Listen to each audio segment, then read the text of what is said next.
Hey everyone, Tekk here. Welcome to Tekk's Tavern. Grab a brew, pull up a chair, and let's do another Tekk's Travels journal update, login, whatever you want to call it. Actually, this particular episode is going to be sort of my Tekk's Cleric spec to a certain degree.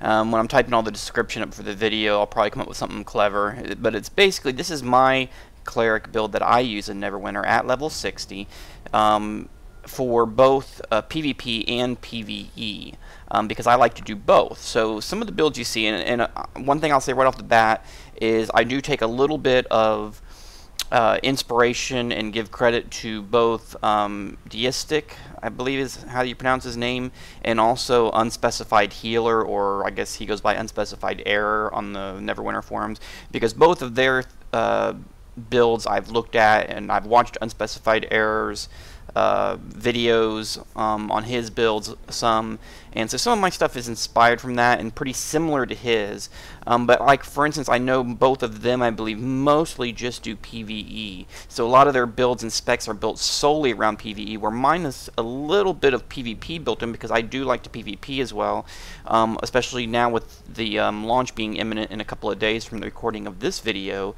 to be adding the 20 versus 20 that has PvE and PvP wrapped into one. So without delaying much longer, I'm going to go into, and I'm going to try to cover as quickly as possible so I don't drag the video out to be too terribly long. I'm going to cover powers and feats and the skills, the powers that I use, and some of the philosophy behind them in regards to both PvE and PvP. And I will say that I am running PvP tier 2s. I haven't run a ton of them, but I have run a few. I feel I'm more than capable with my current gear. As you can see, my current gear score is 10,388, and you can kind of take a quick look at some of the gear I'm using. It's mostly tier 1. One thing on the gear, if you're very new to the game or a very new cleric, one thing is the way the gear works in the game, and I'll just kind of hover over this headpiece. The way the gear works is the bonuses on the sets. There's, I believe it's 3 tier 1 sets. I'll kind of explain this because this is something that a lot of people don't explain. With the gear right now, there's basically 3 tier 1 sets. There's a PvP set, and again, this is only level 60 gear. There's 3 tier 1 sets, a PvP set that is kind of considered by some to be also a tier 1 set. The stat values are comparable. And then there is 3 tier 2 sets. Okay, so total of the set armors, there's like 7, at least that's how it is for clerics. I don't know how it is for the other classes, but there's 7 sets of armor essentially. And all the sets of armors have a 2-piece bonus and a 4-piece bonus. And the only pieces of armor that are considered set pieces are the head, chest, arms, and legs. Okay, so belts aren't included. Weapons are not included. So the way it works is you're either going to get a 4-piece bonus if you get all 4 pieces of a set of armor, or you can have 2-piece bonuses from 2 different sets. And currently, at least for the cleric armor, especially the tier 1 armors, at least my opinion, and I know some others, but I'm sure some people may disagree, is that none of the 4 set bonuses are worth equipping 4 pieces of the same armor. You're much better off going with 2 from one and 2 from another.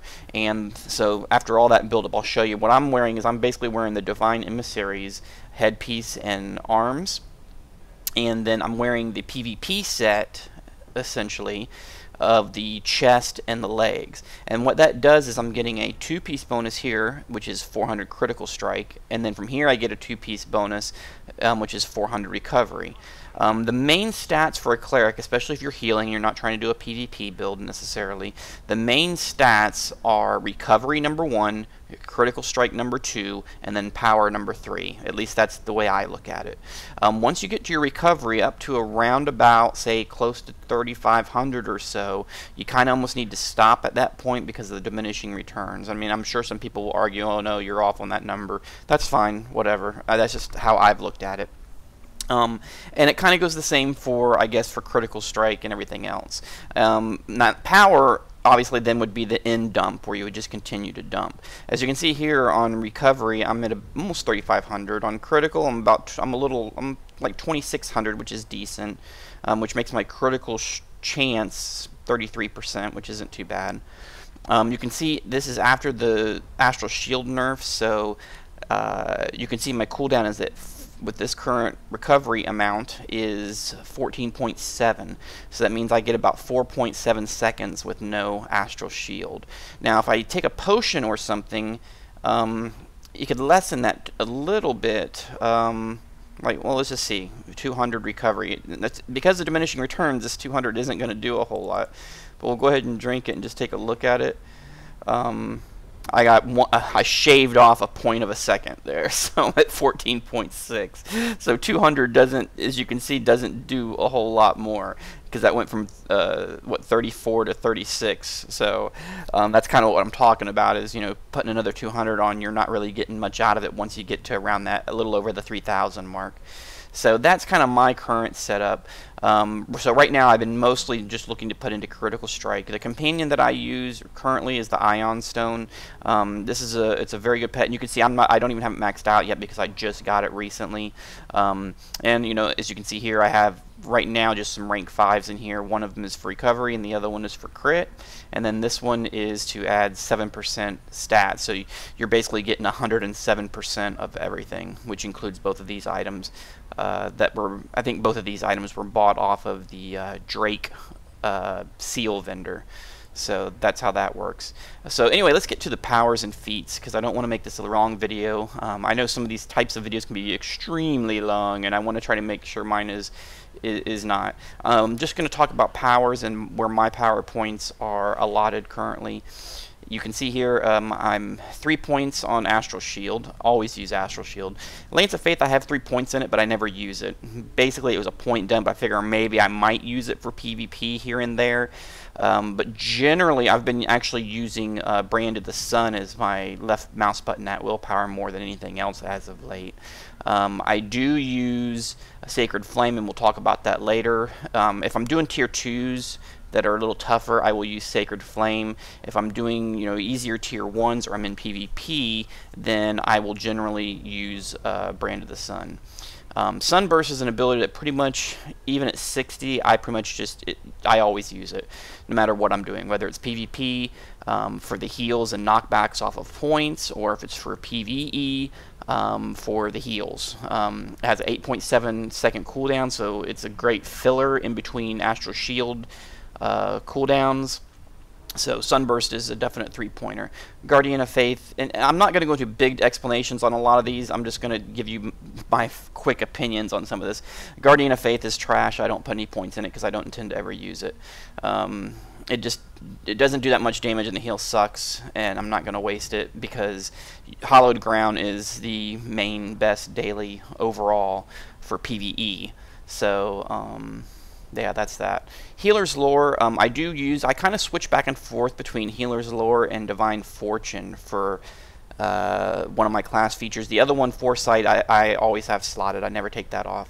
But yeah, I basically go back and forth between Healer's Lore and Divine Fortune. I don't really know which one I like best. I think I stick with Divine Fortune a little bit more just because it helps to continue to build divine powers so you get more cast offs on your encounters in Divinity mode. So whereas the extra heal is nice, but it's not nice if you're not casting as many. So I don't know.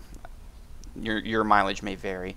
Healing Word I have 3 points in, mainly as a point dump. I don't use it. I hate having to target people with it. So Searing Light I don't have any points in because I just would not use it. It's kind of a neat ability, but it's just too hard to use, and I don't have the patience for it. So that's that. 3 points maxed out both Flame Strike and Hallowed Ground. These are kind of the two abilities I run with the most in PvE for the most part. I will switch Flame Strike for Divine Armor when I'm in tougher instances, but generally I'll leave Flame Strike on in PvE instances to help clean trash up or something on boss encounters and things like that, if, you know, the healing is fine. Chains of Blazing Light. This is one of the first abilities that I have maxed out because of PvP. I do not use it in PvE at all. Well, I take that back. There is a reason to use it now. The current events they're doing for launch in Protector's Enclave, where the portals open and the creatures come out. Chains of Blazing Light is actually very useful to place down on the portals so that you get first hit on the creatures. So it's kind of a trolling ability to a certain degree, but I do use it in PvP, although I'm starting to get to the point where I almost don't want to use it anymore because it seems like it never works on players. It seems like everybody can just break through it anyway, and it doesn't ever seem to hardly work for whatever reason. So I don't know. Divine Fortune I talked about a little bit. I use Divine Fortune a lot because, again, it helps you to build Divine Power faster because all your heals will also build Divine Power. So everything you do basically will build Divine Power when you have Divine Fortune slotted. Soothe I have 3 points in, but I never use it. It's kind of one of those things where maybe there's some encounter down the line or boss fight where I have to use it because I'm getting too much hate because of the way the encounter works or something. So I got 3 points in it in case I need to use it. That's about that.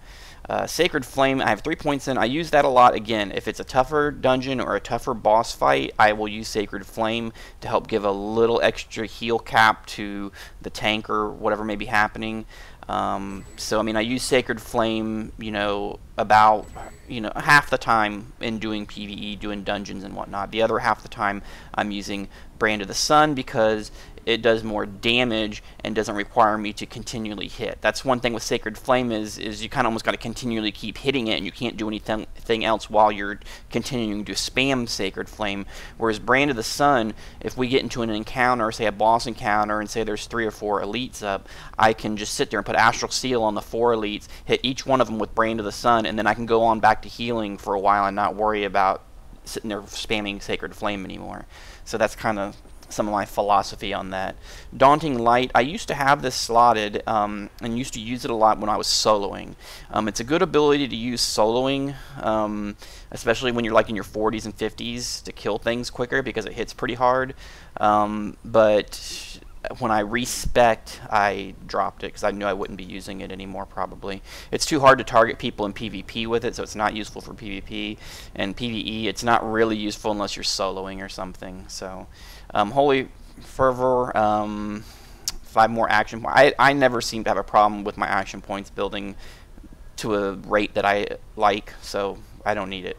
Forge Master's Flame is a great ability. It's probably the ability that I keep slotted. What I have down here right now, these 3 encounters, these are the 3 encounters I have slotted generally when I'm doing dungeons. Forge Master's Flame is, again, a good filler. You use it along with Sunburst. So Sunburst and Forge Master's Flame you use as the filler while Astral Shield is down for that 4.7 or 4.6 seconds. Prophecy of Doom is an ability that I've really almost never used. I know how it works, and I think right now it's kind of bugged, I've heard some people say, but it's kind of one of those abilities that I could see being useful in some certain situations and maybe on a long boss fight or something. I don't use it right now, but that doesn't mean I won't ever use it, so I went ahead and put 3 points in it just in case. Foresight, I have all the time slotted. You need to have it. Brand of the Sun, again, I found myself lately using it more than Sacred Flame. I basically go back and forth between Brand of the Sun and Sacred Flame, depending on the situation. But as of late, I find myself using Brand of the Sun in PvP all the time, and in PvE at least half the time. So again, your mileage may vary. Bastion of Health has a long, crappy cooldown, so I never use it. Divine Armor. Divine Armor is a very good daily to use instead of Hallowed Ground if you're in say a boss fight where people are taking large chunks of damage and you need to do a quick, oh crap ability. Divine Armor is the great, oh crap, things are going bad ability. So I don't use it a lot. I usually use Hallowed Ground, but I do have it spec'd out, for certain situations. Terrifying Insight is something that was more of a point dump than anything else. I have 3 points on it, and it's mainly useful for PvP. And essentially what it does is subsequent attacks generate an extra 2% damage, and it caps out at 8. So if you're sitting there and you're throwing Brand of the Sun on multiple targets and it keeps hitting, you're basically going to get capped up to for an 8% damage buff at all times. So it's pretty useful for PvP. So I went ahead and dumped points there. Breaking the Spirit, I've really never used it. I don't kind of like the feel of it from what little I did use it. I don't know, it just doesn't seem very good. It doesn't do enough damage compared to some others, and I don't know, I just didn't like it. Now, Divine Glow is one I dump points in because I use Divine Glow sometimes when I'm soloing or maybe on an easy dungeon to help increase my party members' damage, because if you cast it in Divinity mode, your party members who are in the area of effect will get a enhanced damage. So if healing is not heavily needed on the current run I'm doing, I will sometimes replace Forge Master's Flame with Divine Glow and, you know, pump up my group mates' damage. But I mean, it's very situational. Like sometimes what I've kind of been getting in the habit of doing sometimes is I'll use Divine Glow while we're cleaning trash, going through the trash of a dungeon, and then when we get to a boss fight, I'll switch to Forge Master's Flame. I've been doing that some, but you got to be careful. So that's that. Astral Shield, everybody knows what it is. You have to use it. Even though it's been nerfed, it's still our best ability for healing, so that's that. And lastly, well, the last two, Prophetic Action, I don't have any points in. This has been talked about before. It sucks. It sucks. It's going to stop one hit in a long window. It's totally unpredictable and not worth the points. So instead, I have the 3 points in Hammer of Fate. Now, this is again a PvP ability. Hammer of Fate is a great ability for clerics in PvP because it's pretty much the only ability we have that we can hit somebody and maybe get a kill. So if you see somebody like at half health or a little under half health, you can pop Hammer of Fate and probably maybe kill them if you're lucky. If it hits, maybe crits one time in the hit, because it hits kind of like 3 times in succession, I believe. And it can hit pretty damn hard sometimes. So, you know, if you see like a control wizard or a rogue and they're, you know, under half health, you pop this, you probably can get the kill on them. So it's our only ability that allows us to get kills, and so it's a daily, so it's not really overpowered because we can't use it all the time. It can't one-shot or even, you know, it's just a good ability to steal some kills as a cleric in PvP. So as you can see, a lot of my abilities are built towards PvE, but I do have a few for PvP, which are in particular Hammer of Fate, Terrifying Insight, Chains of Blazing Light, of course Brand of the Sun, but that's PvE also. So kind of those three or four, and maybe Lance of Faith, I could possibly use it in PvP some, but I like Brand of the Sun better because it's, you know, hit it and forget it. You know, you throw it on somebody and then forget about it. So it's a good solid stable of abilities for both healing and doing PvP, and that's kind of what I was basically going for. I did sacrifice things like not having Bastion health in case I maybe wanted to use it, but I would never do that. Daunting Light would maybe be nice to have because it hits kind of hard, but nah, don't really need it anymore. Break the Spirit, some may argue, is useful because it has a smaller cooldown than Divine Glow or Forge Master's Flame, but I probably would just never use it. So that's my powers loadout. Now, as far as how I'm spec'd, this is how I'm spec'd right here, basically for dungeons. If it's a harder dungeon, then I will have Divine Armor instead of Flame Strike.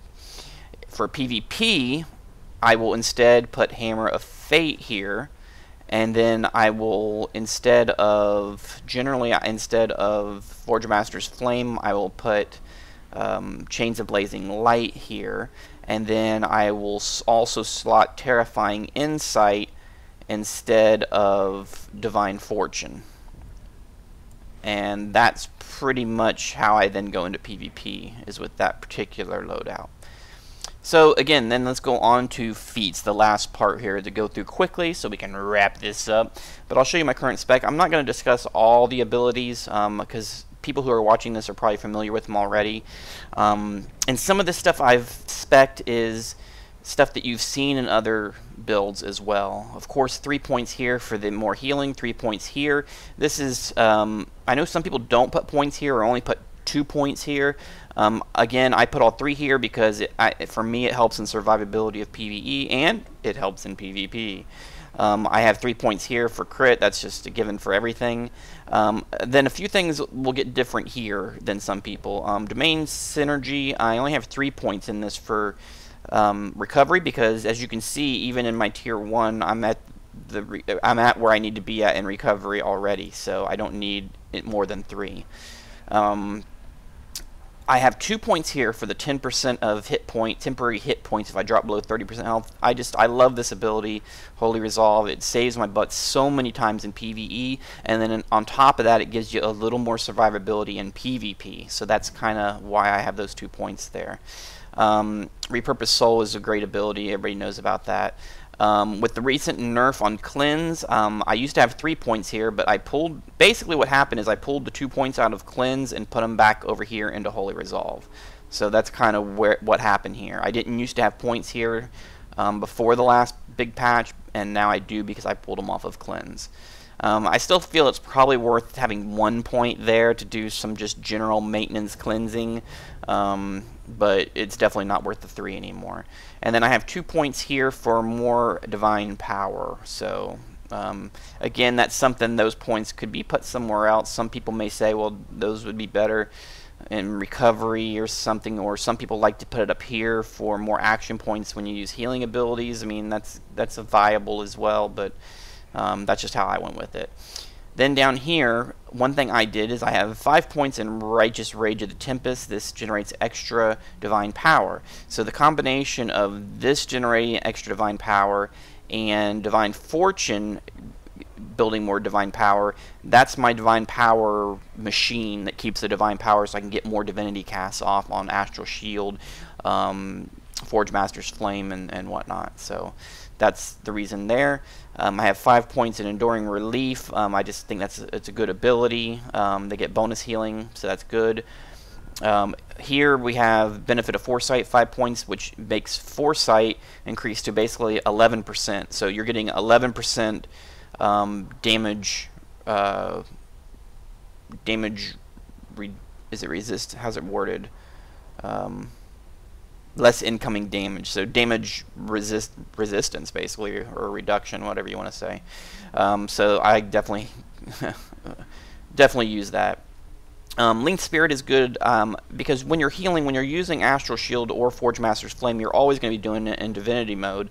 So when you do it in Divinity mode, with every ally you heal, you increase their stat ratings by 5% of your stat ratings for 10 seconds, which is pretty good and pretty useful, because you're never really going to be healing outside of Divinity mode except with Astral Seal. So I think it's a good investment. I also have 5 points in Moon Touched, which adds 5% of healing every 3 seconds when you have Hallowed Ground down. And I know some people don't like it because they don't think that's a large enough percentage, but I think it's good. It's a good filler for when Astral Shield is down. So if Astral Shield goes down, and say you had to use Sunburst for some reason, and it's down, and everybody's not grouped up very well for a Forge Master's Flame because they need to be within a certain smaller radius, then Hallowed Ground is a good get me to the next Astral Shield ability when it has this heal on it. So that's kind of my philosophy behind that. Some people put points in Invigorated Healing. I don't. Even if you put 5 points in it, 2.5% at 25,000 hit points is a little over 500 hit points or something every 6 seconds. It's just not worth it. People are better off using potions, to me. The one questionable points I have here, and then I have 2 points up here for Rising Hope. When you're in Divine mode casting your heals again, you can proc Rising Hope, which gives you 15% more recovery and power, which is always good for 60 seconds. So that's, it seems like everybody seems to think that 2 points is the sweet spot on that. You don't really need any more than that. The one questionable is these 4 points down here that I have in Restoration Mastery. This is basically that when you get a critical heal, my target's going to get 4% defense bonus. That's not really that great, but it was the best thing I thought to put 4 points in, because it was either between this or Ethereal Boon, which that would be 8% more divine power when encounters come off cooldown, but my divine power is fine, I've found so far, so I don't need that. I don't think the 2% invigorated healing bonus is that great, although some may argue that's a little better because it doesn't have a chance type thing. So some may argue that, sorry I had paused there, I got several interruptions and phone calls, of course I was right in the middle of this, but what I was getting at was I think it'd be better if I was going to make one change on this build, though most likely is I think I may actually would move these 4 points from Restoration Mastery to Power of Life, because I do use Astral Seal a lot on ads and trash and boss ads and on the boss, and with Power of Life, Astral Seal would heal 8% more with those 4 points. And also Sacred Flame would grant 8% more temporary hit points. So I kind of think that in the greater scheme of things is probably more useful for the 4 points than a chance on a critical heal. Well, it's only when you critical heal that you get a 4% defense bonus. So I think I would probably move those points from here to there, but I don't want to pay the respec for just those 4 points. So anyway, that is my general build that I'm using right now. It works very well. Like I said, I'm fairly survivable in PvP now. I'm able to actually kill some people with some of the abilities like Terrifying Insight and Hammer of Fate. And I'm also able to heal even the tier 2 dungeons. So the spec seems to work pretty well post-patch syndrome for clerics. It all seems to work pretty well. So that's it. So hopefully you guys find some enjoyment from this, or maybe it helps a few people with things and questions they had on certain abilities, or maybe just looking for a base to start from. And I will probably post this in the Cleric forums on the actual official Neverwinter forums, so feel free to leave any of your comments, criticisms, feedback below. I'm sure some of you have some very different opinions, because I've seen some of the other builds that are out there, and some people are doing things quite different. One thing in particular I know some people have been experimenting with lately is maxing out Power of Life for the Astral Seal buff, and then also increasing maxing out Mark of Mending, which gives you 5% more bonus to the healer's lore. And then I think there's one other ability that people have been using that also kind of works along with that, kind of like an Astral Seal type of a build. So I know that's kind of one thing that some people have been using. So that's it for now. Thanks for the feedback. I'm still liking Neverwinter quite a bit, even being at max level. They definitely have some rough spots to work out. I'm really interested to see some of the new stuff they have coming up, especially the 20 versus 20 Gungrim thing, whatever it's called. That should be pretty neat and exciting and have a new dynamic to the game. So I mean, they got a good base here for a good fun MMO. It's just going to really matter here probably over the next 6 months or so, the changes, updates, balancing they do, whether it continues to be a good choice. But it definitely has started out pretty good, and I do enjoy my Cleric character overall. So that's it for now. Thanks for watching, and I will catch you guys next time in the tavern.